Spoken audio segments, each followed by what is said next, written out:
In 79 AD, deep under the loudest arena in the world, a young girl named Sabina stood alone in a cold, black cell. She was only 19, trembling in the darkness, her wrists rubbed raw from iron chains. Above her head, 50,000 Romans screamed with excitement. They cheered the same gladiator who had killed her brothers only hours before. Their cries shook the stone like thunder, yet none of them knew what was happening beneath their feet. Sabina's eyes, wide and hollow, adjusted slowly to the darkness. The cell smelled of damp stone, sweat, and fear. Every sound above, the shouts, the stomping of feet, the clanging of swords, seemed to mock her. She pressed herself against the wall, trying to disappear, trying to be invisible. But she knew she was not invisible. The Romans never let their captives disappear completely. She had seen her world burn. Her village, nestled in the highlands, had been a place of green fields, smoke curling from chimneys, and the laughter of her brothers. And now, nothing. Smoke, blood, silence. Her brothers had fought bravely, but the Roman army was ruthless, and they were dead, murdered in front of her eyes. And now she was here, alone, a prisoner, a toy in the hands of the empire. The Colosseum above was no ordinary building. Completed only a year ago, it rose like a mountain of stone and ambition. 50,000 people crowded its seats, but Sabina had no part in that spectacle. The arena's sand, stained with the blood of hundreds before her, was the stage for Rome's true power, a power that turned fear into entertainment, pain into applause. In the corridors below, guards moved with precise steps, carrying buckets of water, weapons, and chains. They cleaned, inspected, and recorded every captive like a merchant counting gold. Sabina's hair was combed roughly, her torn clothes replaced with plain tunics. Every step was a reminder that she no longer belonged to herself. An older woman, a priestess named Melaxus, whispered a warning. Her voice was soft but sharp with experience. They are preparing us, not just for the arena, for what comes after. Sabina shivered, not knowing exactly what after meant. She had been told of gladiatorial games, of men fighting to the death, of wild animals tearing flesh, but she had never imagined the world that existed below the cheers, a world of shadow, control, and rituals that were too cruel to name aloud. The hypogeum, the underground maze beneath the arena, stretched in tunnels and chambers like the veins of a giant beast. Cages lined the stone walls, doors locked from the outside. Each prisoner here was a part of the empire's vast machinery, a machine designed to remind every conquered people that Rome owned not only their land, but their bodies, their families, and even their dignity. That afternoon, a gladiator named Gaius Valerius Maximus had defeated the champion of her people. He was tall, muscular, covered in scars, and dripping with the blood of those who had opposed him. The crowd cheered him as a hero, but in the dark below, his victory meant something far more horrifying. He had a reward waiting for him, one that involved the captives taken from Sabina's village. And among the line of women, her name was listed. She didn't fully understand the meaning of the list, but fear sank like ice into her stomach. Rome's gifts for victorious warriors were never kind. As she waited, she remembered her fiancé, Disabilis, who had died 3 months earlier defending their village. She pictured his strong hands, his warm smile, the way he had promised to protect her. That promise had been ripped from her life. Now she wanted nothing, no mercy, no freedom, no reward. She wanted dignity. She wanted death, on her own terms. But Rome had no concern for wishes, dignity, or grief. It had orders and rituals, and they were about to be enforced. A loud clatter echoed through the stone corridor. Sabina flinched. A guard approached, holding a bronze tablet with a list of names. Her name was marked. She was chosen. Her heart sank. She knew this wasn't about her survival. It was about spectacle, humiliation, power. The air above was hot, dry, filled with the smell of sweat, roasted meat, and blood baked into sand. When the trapdoor opened, Sabina was lifted into the scorching sunlight of the arena floor. The screams of the crowd were like a storm battering her senses. She shielded her eyes, trying to remember her humanity amidst the chaos. Around her, other women stood trembling. Some were crying quietly. Others had hardened expressions of numbness. Sabina could not find her voice. She could only breathe and pray that the Empire's machinery would not touch her in the worst ways imaginable. The herald announced their names one by one, citing crimes invented for public display: rebellion, defiance, refusal of Roman gods. Sabina felt herself shrink with every word. The arena was not just a stage, it was a courtroom, a theater, a trap, and a punishment rolled into one. Then came the unexpected twist. Wooden swords were handed to the women. Their task was cruel in design: fight each other. For some, it was survival. For others, it was a prelude to being claimed by the victor, Gaius Valerius Maximus, or to die. The spectators, unaware of the humanity behind each figure, screamed for blood. Across from her, Sabina saw Chronicles, the sister of a fallen warrior from her village. Their eyes locked. In that moment, a silent rebellion was shared between them. Neither raised their sword, neither moved. The crowd grew angry, throwing scraps of food, olive pits, and coins. The master of games raised his hand, but the women stood still, refusing to turn their suffering into entertainment. For a brief moment, the Empire faced its first act of defiance in that arena. Then the guards surged forward. Chronicles was struck, collapsing to the sand. Sabina screamed, rushing toward her, but it was too late. Both were dragged away, not to execution, but to the hidden chambers below, where the real horrors waited. Here the Empire's system of cruelty was complete. Sabina and Chronicles were separated, confined to small stone rooms with iron rings in the walls, doors locked from the outside, and benches cold as marble. Everything was clean, ordered, terrifyingly efficient. There was no randomness here. Every detail had been planned, every act of suffering accounted for, every scream measured. Sabina sank to the floor, pressing her back against the wall, her chains rattling. She realized the truth. Rome did not merely conquer armies, it conquered hope, identity, and the soul. Above the cheers of 50,000, her life had become nothing more than a cog in the Empire's vast machine.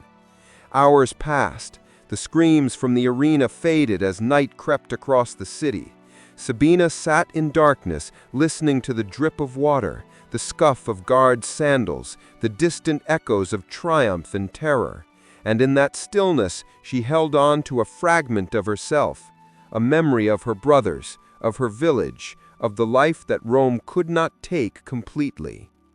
In the shadow of the Colosseum, Sabina waited, not knowing what would come next, but refusing, in the quiet of her heart, to let Rome see her broken.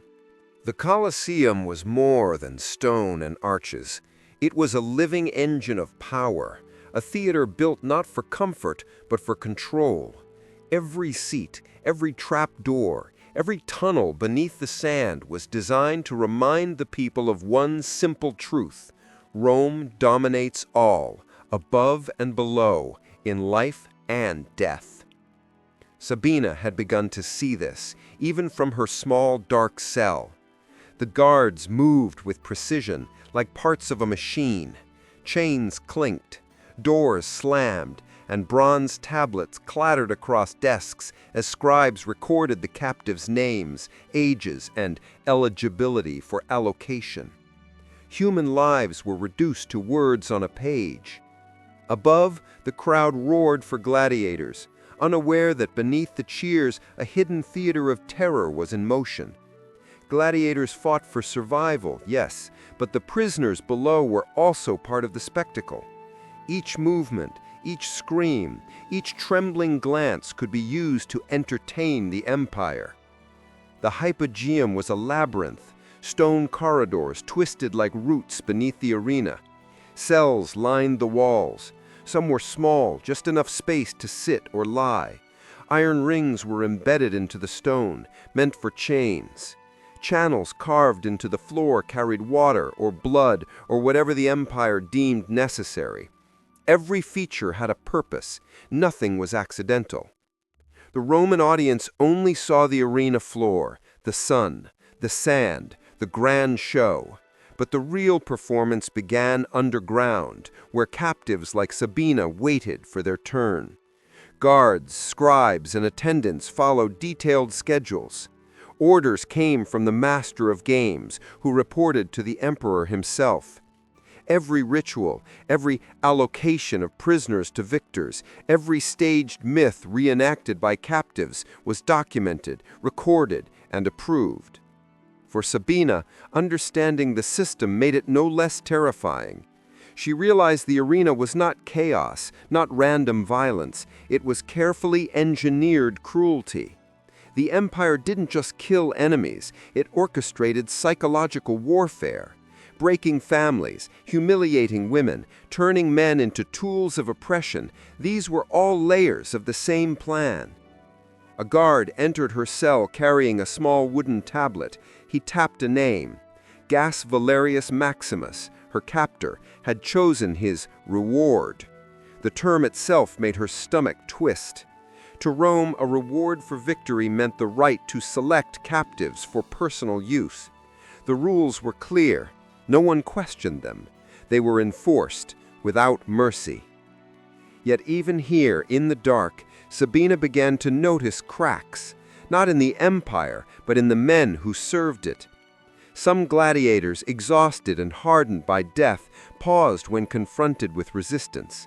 Some spoke quietly to prisoners in languages long forgotten by Rome. Small acts of humanity, buried beneath fear and ritual, occasionally surfaced, but always at risk. The arena above was a storm of sound, roars, shouts, coin clattering, and the occasional scream from someone being dragged into the sand. From her cell, she could hear every word. She learned the meanings behind them, the crowing of victory, the gasps at death, the calculated suspense before a fight. The audience had no idea they were witnessing a carefully controlled narrative designed to glorify Rome and suppress rebellion. Gladiatorial victories had rewards, yes, wealth, honor, food, a laurel wreath. But the highest reward, and the most feared, was human allocation. Captives were assigned as gifts to victors for nights or weeks, sometimes forever. History had tried to erase this, glossing over it as custom or ritual. But Sabina had lived it, even in anticipation, and she could feel the fear of every woman who had come before her. She remembered Smoxis, the old priestess, whispering, "They are preparing us, not just for the arena, for what comes after." The old woman had seen it all. She knew how victors treated captives, how rituals were performed, how women were reduced to trophies. Sabina had never understood the full horror until now. Even the architecture of the arena spoke of control. Trapdoors, elevators, and hidden tunnels allowed wild beasts, captives, and weapons to appear exactly when needed. Nothing happened by accident. The Romans treated death as both sport and message, a way to tell the world, we conquer not just your armies, but your spirit. Resist us, and this is your fate. As she sat in the dark, Sabina realized how carefully the empire manipulated reality. On the arena floor, men fought. Above, women screamed. The audience cheered, thinking it was entertainment. Below, prisoners like Sabina were catalogued, prepared, inspected, and assigned like pieces on a board. Every scream, every sob, every glance was part of the plan.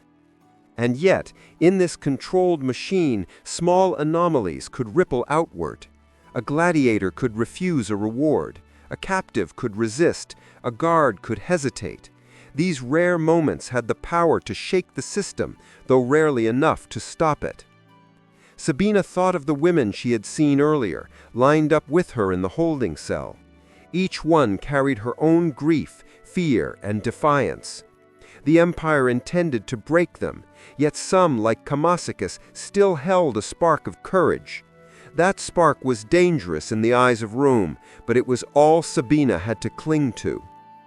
Time passed slowly in the hypogeum. The roar above would only subside when the main events concluded, yet the work below never ended. Prisoners were fed, washed, inspected, chained, and catalogued. Everything was methodical. Everything was recorded. Even their suffering was measured. Sabina closed her eyes. She could almost imagine the arena without noise, without the empire's machinery, just a plain field, her brothers alive, the wind on the highlands. But the reality was different. This was Rome, and Rome was an engine that ran on fear, blood, and spectacle. And she, a single girl, was now a small but essential part of that engine. The hypogeum was alive, a world beneath the world where life and death were dictated not by choice, but by design, paper, and stone. Sabina's name had been written on a tablet. Soon she would be called, selected, and forced to play her part. The thought filled her with dread, but also a quiet, simmering determination. If Rome wanted a performance, she would give it, but in her own terms, in whatever small ways she could. For now, she waited. She listened. She prepared. And somewhere deep inside, a tiny voice whispered, "I will not let them take everything. Not yet." Before the Roman soldiers came, Sabina's village had been a place of warmth and life. Green hills stretched into the distance, rivers sparkled under the sun, and the scent of baking bread floated through the streets. Children laughed as they ran past the houses. Families worked together in fields and workshops. And Sabina? She had spent her days weaving, learning, and dreaming of the future with Disabilis, her fiancé. But Rome did not care for dreams. Rome did not see villages, children, or families. Rome saw resources, enemies, and opportunities for spectacle. The soldiers arrived one morning with the force of a storm. Torches burned, swords clashed, and the screams of men and women filled the air. Sabina watched as her brothers fought bravely. They tried to protect their home, their people, their families, but Rome's army was larger, faster, and ruthless. By the end of the day, the village was ashes. Her brothers were dead. The land they loved was conquered, and she, along with other women, was taken as a captive. The journey to Rome was long and merciless. Women were chained together, walking under the hot sun. Food was scarce, water scarcer. Every step reminded them of their helplessness. Their identities, once tied to families, villages, and traditions, were slowly stripped away. Names were recorded, ages noted, skills catalogued. Rome was precise. They would know everything about each captive, not for care, but for control. In the Colosseum's hypogeum, Sabina saw the full weight of that control. Women from dozens of conquered lands were brought together. They spoke different languages, prayed to different gods, but all shared the same fear. Guards watched their every move, recorded their behaviors, and tested their compliance. Even minor defiance could be punished. Obedience was survival. The Roman system did not rely only on chains and iron. It relied on psychological warfare. Captives were humiliated, compared, and judged publicly. They were forced to wear torn tunics or mock costumes, symbolizing their supposed shame. Every act of mockery reinforced a single message: your culture, your pride, your people, Rome owns them now. Sabina learned quickly. She had no illusions about resistance. Each glance, each whisper, each attempt to preserve dignity was carefully watched. The empire calculated fear, pain, and shame as tools to break their spirits. Mothers were separated from daughters, sisters were torn apart, elders were ignored or mocked. Every soul was a lesson in obedience for the next generation.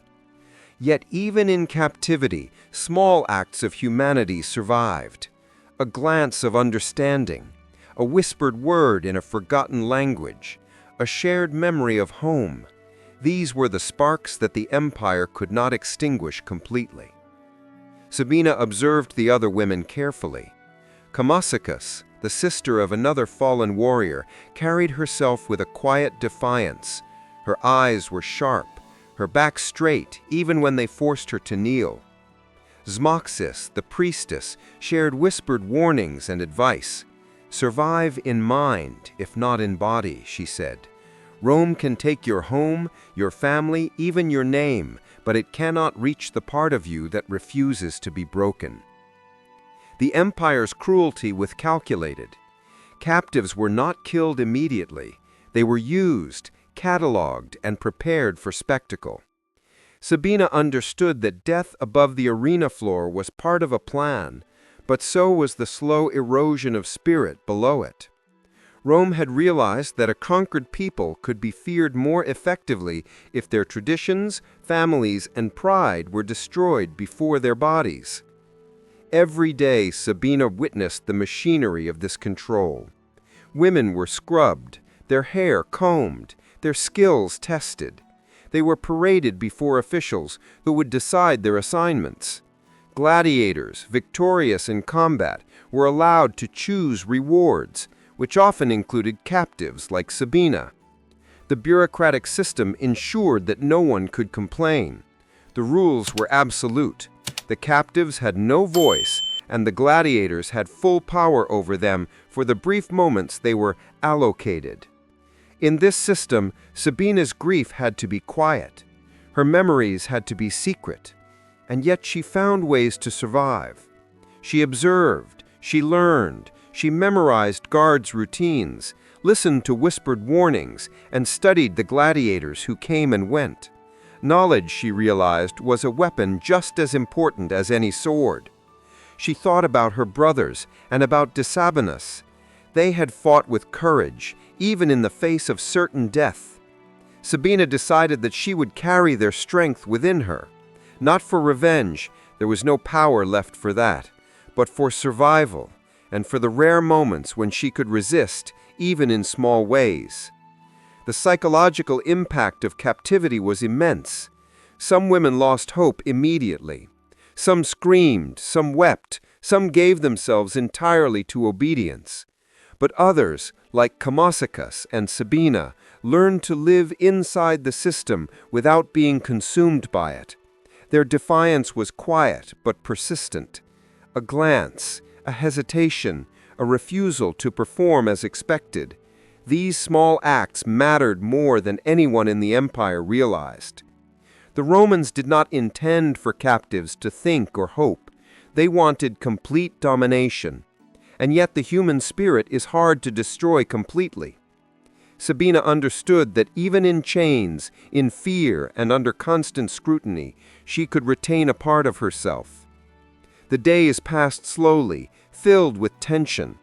Every sound from above the arena floor reminded them that the empire thrived on spectacle.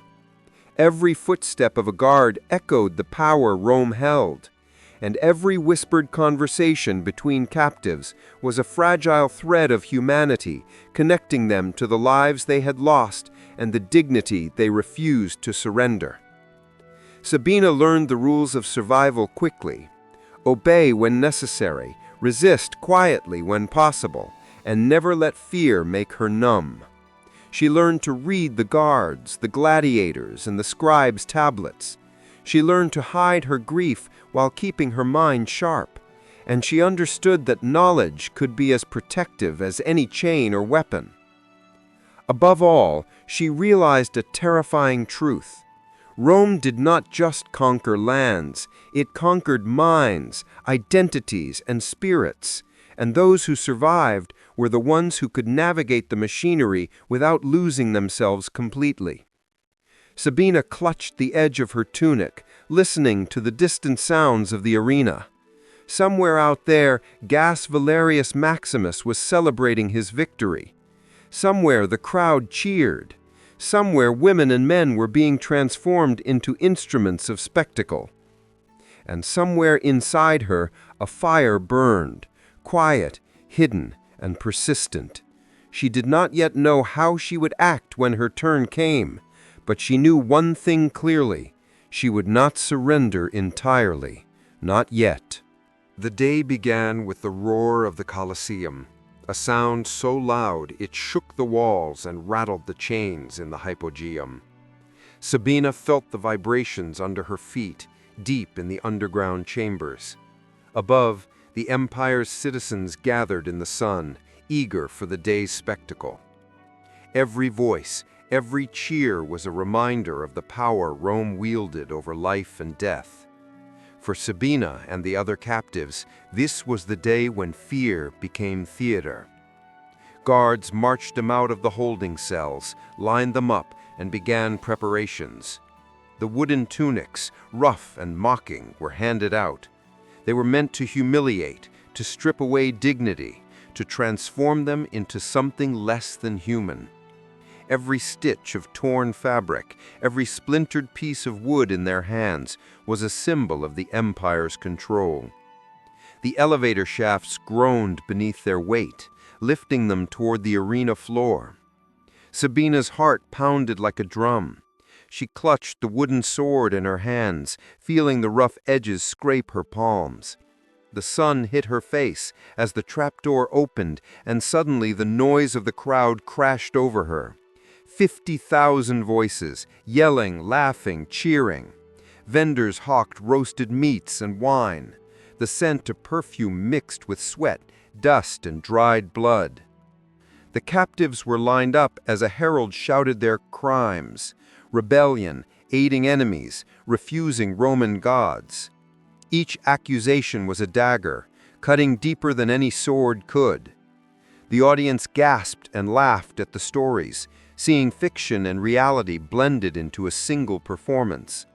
The women, chained and trembling, became actors in a play designed to degrade them.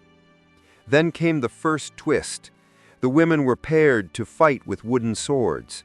Their movements were choreographed, their clothing ripped to mock their status. The crowd expected violence, they expected screams, they expected obedience.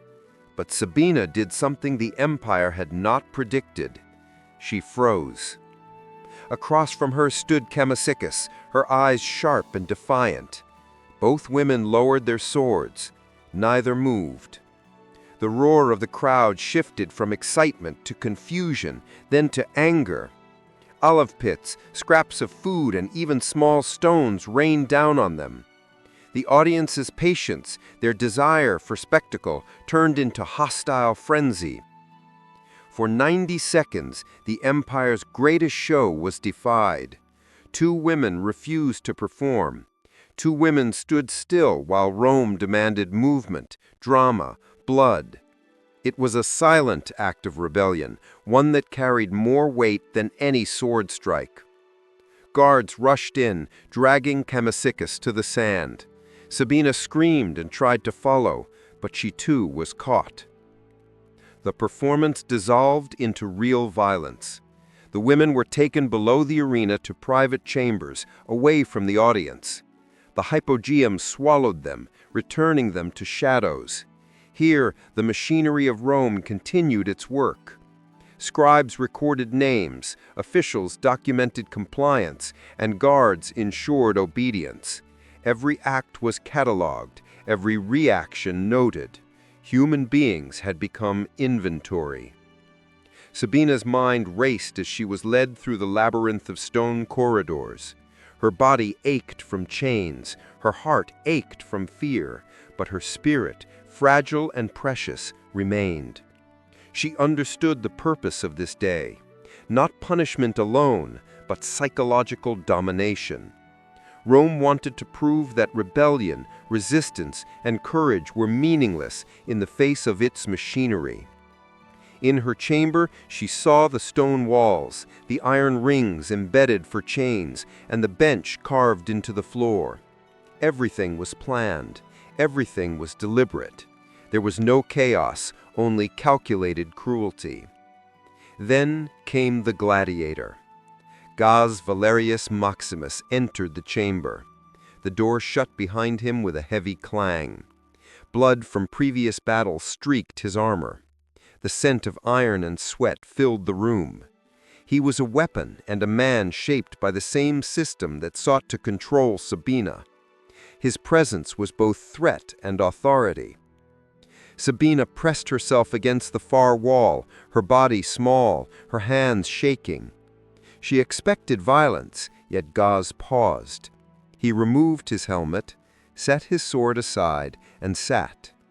The silence stretched. For minutes neither spoke. The empire's rules hung over them like a shadow. This was a moment when Rome's carefully crafted system of control could have crushed them entirely. Then, in broken words, he spoke her language. He asked her name. He listened to her story. He told his own. For 2 hours they spoke quietly, voices muted against the stone walls. Guards checked in, assumed compliance, and left. What was happening violated the expectations of the empire. It was a human moment in a system designed to erase humanity. When the time came, Gaius made a decision that no Roman bureaucrat could predict. He refused the reward that the empire demanded he take. Sabina was spared, temporarily removed from the immediate horrors of the arena. She would later face other dangers, but this act became a small victory of human conscience against the machinery of oppression. The arena, above and around them, remained a place of spectacle. The crowd would continue to cheer, unaware of the moral choices, the silent defiance, and the moments of humanity playing out beneath their feet. Rome thrived on illusion, on control, and on the carefully managed display of fear. Sabina had seen it all, felt it all, and survived. But the day left scars, not just on her body, but on her mind. She understood more than ever that survival in Rome was about navigating its systems without surrendering completely.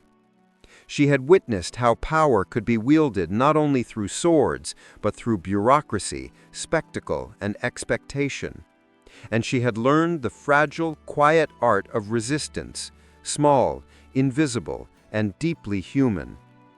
As the sun set and the arena emptied, Sabina was returned to her chamber. The echoes of the crowd faded, but the weight of the day remained. She thought of Camasiccus, of Zmoxis, of her brothers and Disabilis. Rome had taken much, but it had not taken everything. And somewhere deep inside her, a spark of defiance remained. It was small, nearly invisible, but it was alive. In the heart of the empire, beneath the arena of shadows, Sabina discovered that courage could survive even in the darkest machinery of cruelty. The roar of the Colosseum faded as the audience departed, leaving the blood-soaked sand to dry under the evening sun. But beneath the arena, in the labyrinthine hypogeum, life continued on a different stage, one no Roman spectator would ever see. Here, the empire's hidden machinery of control operated with ruthless precision. Sabina was returned to her small chamber. The stone walls pressed close, the iron rings gleamed under flickering torchlight, and the wooden bench offered little comfort. Around her, other captives shuffled quietly, exhausted from the day's events. Some wept softly, mourning lost family, lost freedom, lost dignity. Others stared ahead, silent, their faces blank from shock. The hypogeum was a world governed by schedules, orders, and bureaucracy. Scribes recorded every prisoner's name, noting compliance, resistance, and any injuries. Officials checked these records, verifying that gladiators had received their rewards and that prisoners were prepared for the next event. Life here was measured in tasks and compliance, not in days or weeks. For Sabina, the contrast between the chaos of the arena above and the cold, calculated order below was almost unbearable. Every sound, every footstep, every clatter of chains reminded her that the empire did not leave anything to chance. Obedience was survival, and rebellion, even the smallest act, was dangerous. Yet even in this environment, tiny cracks appeared. Gaius Valerius Maximus, her unexpected protector from earlier, was a living anomaly. By refusing his reward, he challenged the system without openly breaking it. The guards and scribes recorded the action, noted it, and moved on. To them, it was a minor deviation, insignificant in the grand machinery of Rome. But for the captives, it was proof that the system was not absolute. Sabina began to notice subtle patterns. Certain guards were more lenient. Some scribes hesitated when writing notes, perhaps remembering their own families or questioning the cruelty. The gladiators themselves, trained to kill and obey, occasionally showed glimpses of conscience. These were small acts, invisible to the empire at large, but vital to survival. Daily life in the hypogeum was a constant reminder of human vulnerability under power. Food was rationed, water limited, and medical care minimal. Even minor injuries could become deadly, infections spreading quickly in the cramped, unsanitary conditions. Fear was constant, but it had a rhythm. Captives learned to anticipate the daily checks, the patrols, the assignments, and the punishments. Knowledge became a shield. Sabina spent hours observing the guards, memorizing their movements, and listening to the whispers of other women. She learned which corridors were lightly patrolled, which doors could be unlocked quickly, and how to hide minor acts of defiance. Each small observation was a seed of hope. In a system designed to erase identity, awareness became a form of resistance. Meanwhile, Gaius continued his unusual behavior. He refused rewards when possible, challenged small orders quietly, and even shared food or advice with captives he could reach. To Rome, these were anomalies, irritating but inconsequential. But in the hypogeum, among the captives, he became a symbol of possibility, proof that the system could be bent, even if never broken. Sabina's bond with Kamasikos and Zmoxis deepened. They shared stories of their lives before capture, whispered strategies to cope, and offered comfort when despair threatened to overwhelm them. These connections were invisible acts of rebellion, acts the empire could not see or suppress. In small ways, they reclaimed fragments of their humanity, preserving what Rome sought to destroy. Even as days passed, the hypogeum reminded them that their bodies belonged to the empire. Chains, benches, and iron rings marked their space. Every meal, every assignment, every interaction was dictated by Rome's rigid rules. But Sabina and the others discovered that their minds were still free. The empire could control movement, voice, and appearance, but it could not completely reach their thoughts, memories, and hopes. The psychological tension was constant. Captives lived in anticipation of the next event, another parade, another mock battle, another assignment to a gladiator. The uncertainty was deliberate, a tool to weaken spirit and enforce obedience. But Sabina and her companions began to develop strategies. They observed, remembered, and learned, building a mental map of the hypogeum, the guards, and the routines. Knowledge became power. For Gaius, the risk of defiance grew with each refusal of reward. Whispers circulated among gladiators and scribes. "Maximus has gone soft," some said. Others accused him of following strange foreign teachings or being cursed by the women he spared. Rome's machinery did not tolerate deviation, even quiet moral choices. But Gaius persisted, quietly asserting his own humanity within the constraints of the empire. Sabina realized a profound truth. Resistance could take many forms. It did not require open rebellion or violence. It could be a refusal to obey fully, a shared glance of understanding, a whispered word of comfort. Even survival, in a place designed to erase identity, became an act of defiance. Days blurred into nights. The hypogeum was a world of shadows, whispers, and routine cruelty. And yet, in the midst of oppression, small sparks of humanity survived. Sabina's observation, awareness, and careful defiance, combined with Gaius's unexpected choices, created a fragile network of hope. The machinery of Rome was vast and powerful, but it was not perfect. Small acts, quiet choices, and human conscience could ripple through the system, touching others in ways the empire could not measure. Sabina understood that survival was not just a physical act, it was mental, emotional, and strategic. As she lay on the cold stone bench that night, she whispered to herself, "I will endure, I will learn, I will survive." She did not know what the next day would bring, but she had discovered a crucial strength. Even in the hypogeum, under the empire's weight, humanity could persist. The corridor smelled of sweat and stone, of blood dried on cold floors, of fear so thick it seemed to press against the walls. Sabina walked quietly, her chains clinking with each careful step.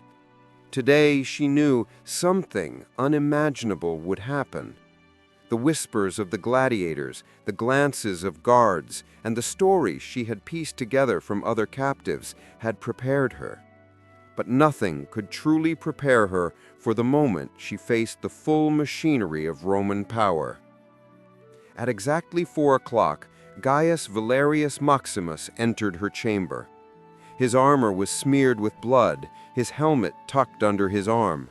His presence filled the room. He had the authority of the arena behind him, a symbol of victory and absolute power. Yet there was a tension in his shoulders, a pause in his movements that spoke of something the empire had not anticipated: conscience. Sabina pressed herself against the far wall, clutching her wooden sword, expecting the ritual she had feared for weeks. But Gaius did something unexpected. He did not claim her. He did not speak in commands.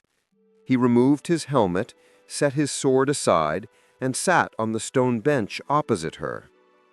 The room was silent, except for the distant echoes from the arena above. The guards outside waited, unsure. The empire's rules were clear. The gladiator could select his reward, and the allocation was final.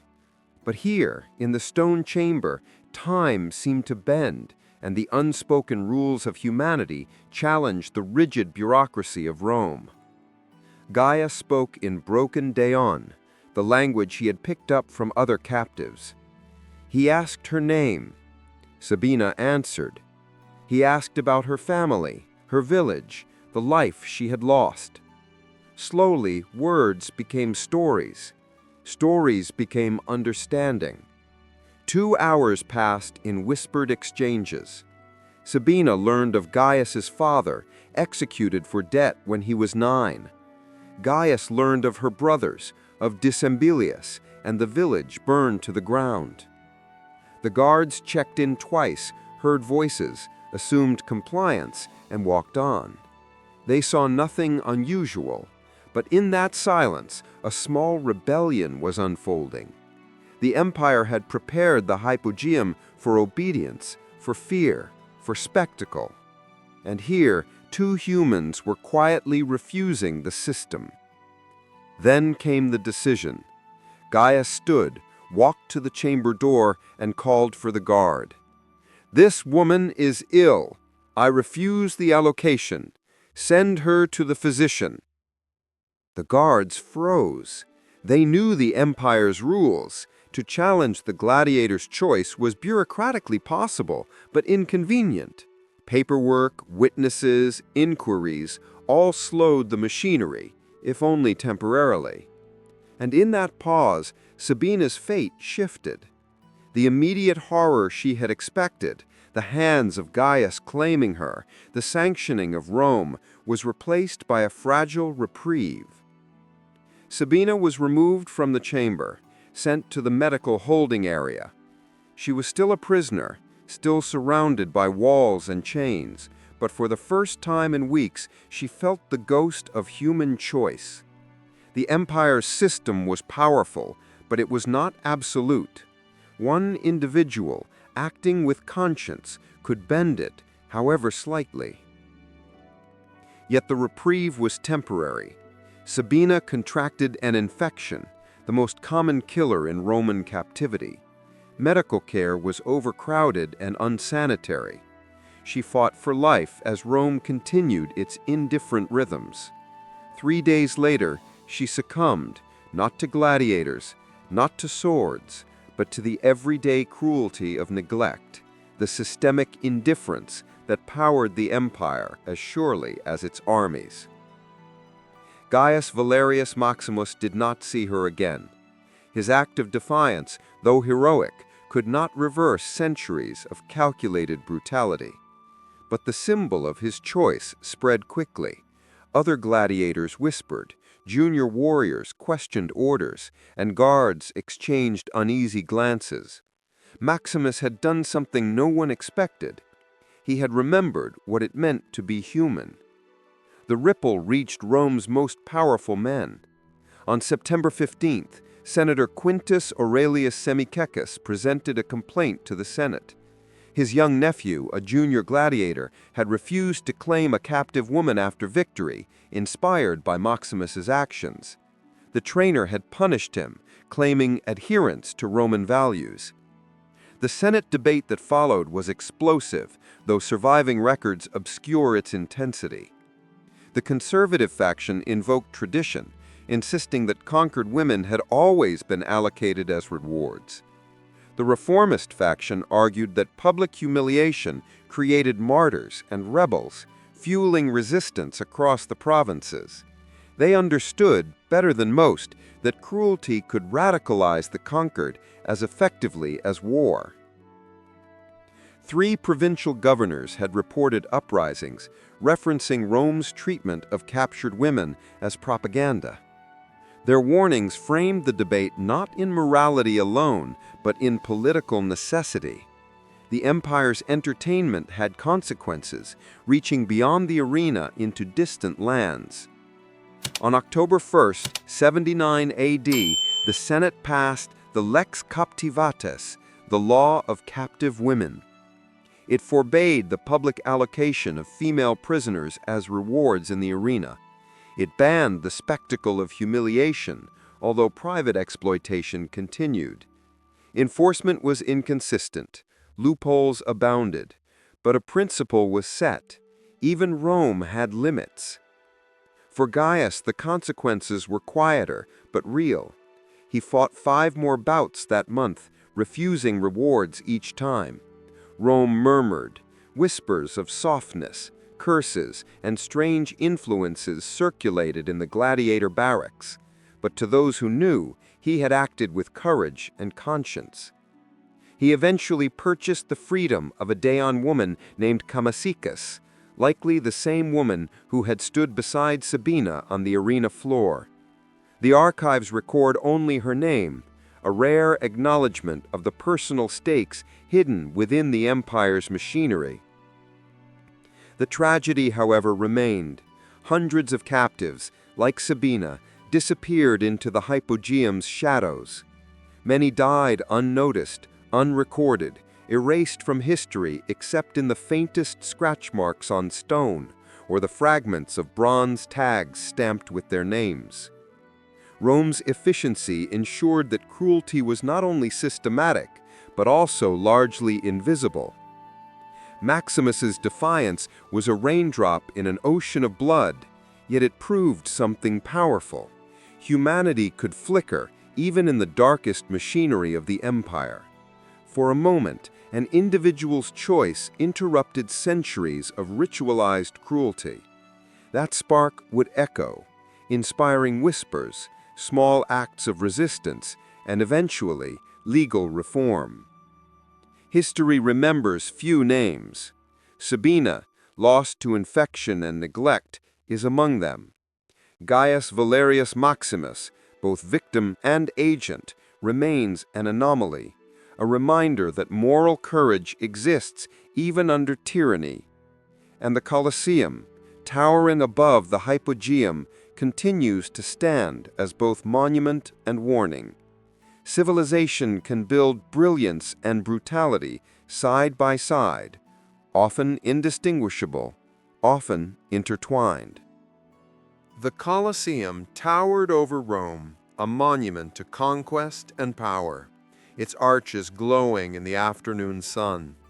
To the thousands who walked its corridors, it was a marvel of engineering, a symbol of Roman greatness. But beneath the sand, in the shadowed hypogeum, the truth told a darker story, one of lives measured in chains, steel, and the whispers of those who had survived or vanished. Sabina's name was almost lost to history.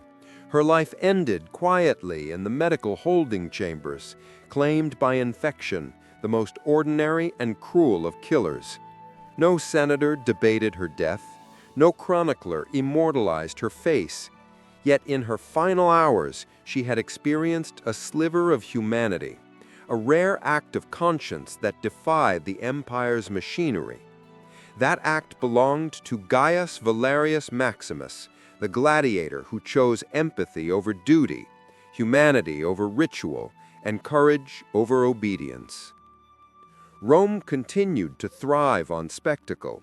The games remained central to the empire's identity. Gladiators were celebrated, their victories and defeats documented. Captives were still paraded, though the public allocation of women had been curtailed. The lex captivitas limited exposure, but it could not erase the institutionalized cruelty built over centuries. Rome's machinery was too vast, too embedded, too efficient. Yet the law marked something extraordinary. Even the most powerful civilization had limits. Even the most brutal empire faced moments when human conscience could force recognition of morality. Small acts, like Maximus's refusal to claim Sabina, his protection of Kamasikas, and the whispered knowledge shared among captives, all represent moments when human choice challenged systemic cruelty. These small sparks could not dismantle the empire, but they offered proof that even under tyranny, morality could survive. For the story of Sabina, Gaius, Kamasikas, and the women of the Dene uprising is a lesson about power and responsibility. It is a warning that civilization's brilliance, its architecture, engineering, and cultural achievements does not erase the moral cost of its methods. The Colosseum may stand, yet beneath its arches lie the silent testimonies of lives erased, acts of courage unseen, and cruelty normalized. The arena's lessons echo into modern times. The line between civilization and barbarism is not drawn by monuments, armies, or roads. It is measured by how a society treats those with no power, no voice, no audience. Rome engineered aqueducts that lasted millennia, but it also engineered chambers where human beings were treated as property. The same society celebrated heroism and engineered horror simultaneously, showing that technological and cultural brilliance can coexist with moral emptiness. For Sabina, the Colosseum's machinery claimed her life, but not her story. Archaeologists uncovered her tag. Historians pieced together her experience, and in our retelling, her name resonates again. History remembers the small acts of courage, even when the majority of suffering is obscured. For Gaius Valerius Maximus, the story is one of moral resistance. His choices remind us that conscience is powerful, even when powerless in the face of empire. One act cannot overthrow machinery built over centuries, but it can inspire reflection, change procedures, and preserve the memory of those otherwise erased. The arena's lessons are not just spectacle, not just blood, but the ethical questions it leaves behind. How much cruelty can a civilization normalize? How does power distort human behavior? When does obedience cross into moral failure? And when does courage, small as it may be, make a difference? Rome's Colosseum remains, towering and magnificent. Tourists admire its arches, walk its corridors, and marvel at its engineering. Few imagine the lives that moved beneath its floors. Women chained, children cowering, men forced to kill or comply. The sand on the arena floor was more than the site of combat. It was a stage for human suffering, orchestrated for spectacle. And yet the story also carries a glimmer of hope. In the darkness beneath the Colosseum, in the whisper of a name, in the choice to refuse cruelty, the human spirit flickered. Sabina's death, Gaius's defiance, and Camasiccus's freedom are reminders that even in the darkest machinery of oppression, conscience and courage endure. History's lesson is clear. Power may shape systems, but it cannot fully command morality. Spectacle can entertain, fear can subdue, and bureaucracy can standardize cruelty. But the human heart, when it remembers empathy and courage, remains unbroken. And so, beneath the grandest structure of its time, Rome engineered both glory and horror. The empire chose spectacle. The cost was measured in erased lives, whispered names, and moral compromises. But the choices of a few, small, brave, and rare, show that even within the most oppressive system, humanity can flicker, resist, and in rare instances, triumph.